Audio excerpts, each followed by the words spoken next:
Bismillahirrahmanirrahim. Assalamualaikum warahmatullahi wabarakatuh.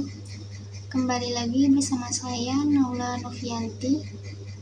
Ini adalah tugas video ke-7 pada mata kuliah Pembinaan Kompetensi Mengajar yang diampu oleh Bapak Dr. Muhammad Ramadona, SEMPD. Baiklah, di video kali ini saya akan melanjutkan materi yang diberikan, yaitu jika seandainya saya menjadi guru, bagaimana caranya untuk menjadi pribadi guru yang dapat disenangi oleh murid, guru, dan kepala sekolah, dan bagaimana caranya memotivasi diri sendiri, murid, dan guru jika ada masalah.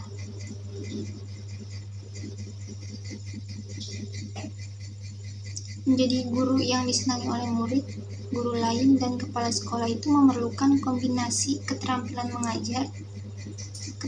mengajar, interpersonal, dan profesionalisme.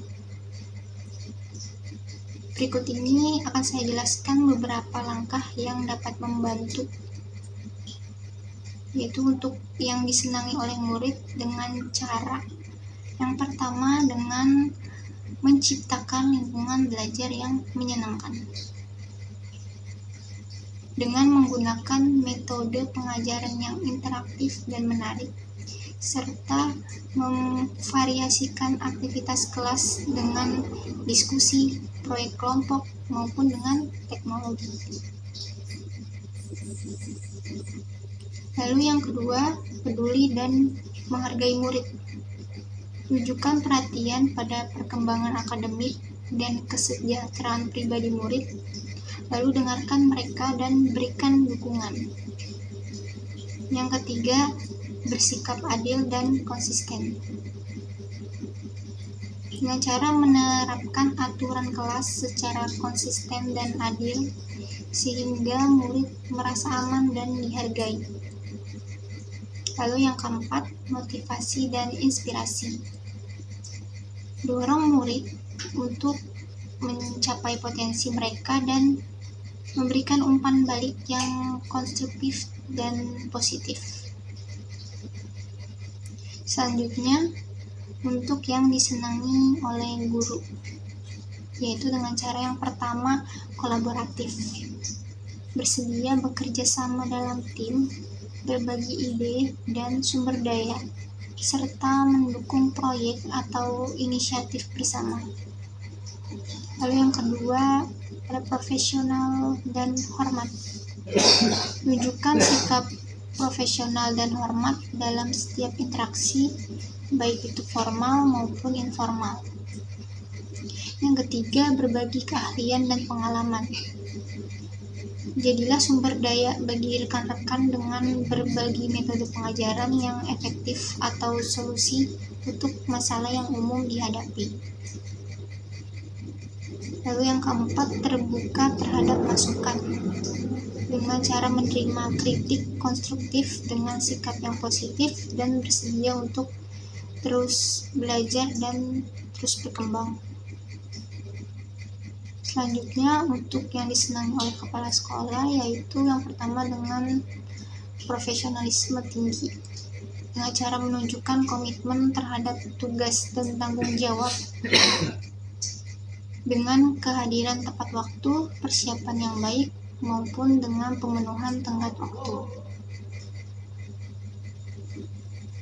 Lalu yang kedua, komitmen terhadap visi dan misi sekolah, dengan menunjukkan dukungan dan upaya untuk mencapai tujuan sekolah dan terlibat dalam kegiatan sekolah.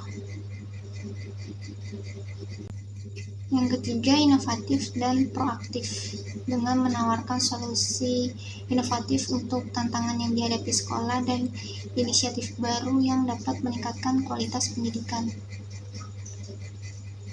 Yang keempat, komunikasi yang efektif, dengan cara menjaga komunikasi terbuka dan jujur dengan kepala sekolah, baik dalam hal perkembangan siswa maupun ide-ide untuk perbaikan sekolah. Kunci utamanya yaitu yang pertama, empati, memahami perspektif dan kebutuhan orang lain, baik itu murid, rekan guru, ataupun kepala sekolah. Lalu yang kedua, keterampilan komunikasi, mampu dalam berkomunikasi dengan jelas dan efektif dalam berbagai situasi. Yang tiga, komitmen terhadap pembelajaran berkelanjutan,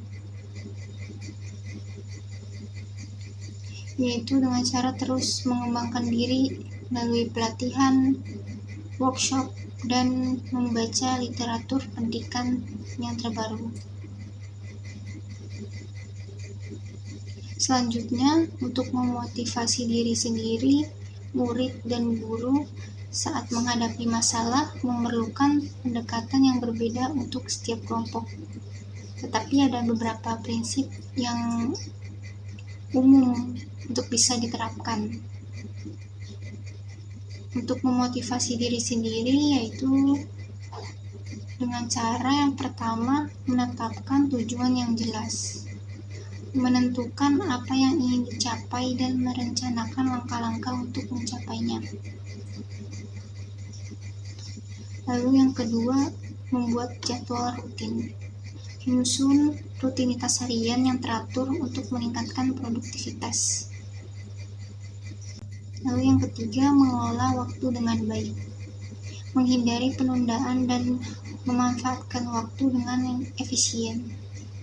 Yang keempat, self-reward, dengan memberikan penghargaan pada diri sendiri setelah mencapai target kecil.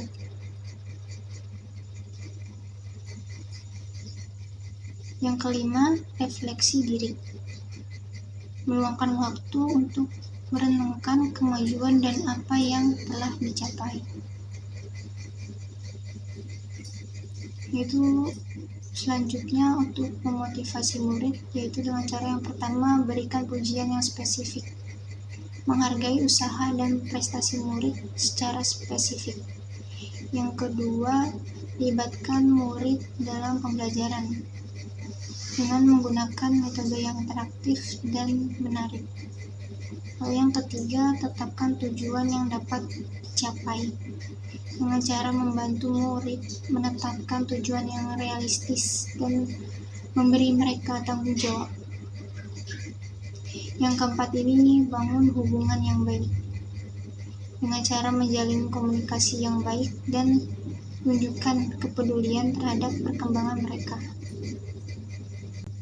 Lalu yang kelima, berikan dukungan emosional dengan cara mendorong murid untuk berbagi masalah mereka dan berikan dukungan yang diperlukan. Selanjutnya, untuk memotivasi guru, yaitu yang pertama dengan cara sediakan penghargaan dan pengakuan, menghargai usaha dan dedikasi mereka. Lalu yang kedua, berikan peluang untuk pengembangan profesional, memfasilitasi pelatihan dan workshop untuk meningkatkan keterampilan mereka. Yang ketiga, bangun komunitas dukungan, menciptakan lingkungan yang mendukung kolaborasi dan berbagi antar guru. Yang keempat, libatkan mereka dalam keputusan sekolah dengan cara memberikan kesempatan bagi guru untuk berpartisipasi dalam pengambilan keputusan. Lalu yang kelima, jaga keseimbangan kerja dan kehidupan pribadi. Pastikan beban kerja ini yang wajar dan dorong mereka untuk menjaga keseimbangan antara pekerjaan dan kehidupan pribadi. Dengan menerapkan langkah-langkah di atas, saya berharap dapat menciptakan lingkungan belajar yang positif dan menyenangkan, serta membangun hubungan yang baik dengan sesama pihak di lingkungan sekolah. Baiklah, sekian video dari saya. Kurang lebihnya mohon maaf jika ada salah penyampaian ataupun kata. Wassalamualaikum warahmatullahi wabarakatuh.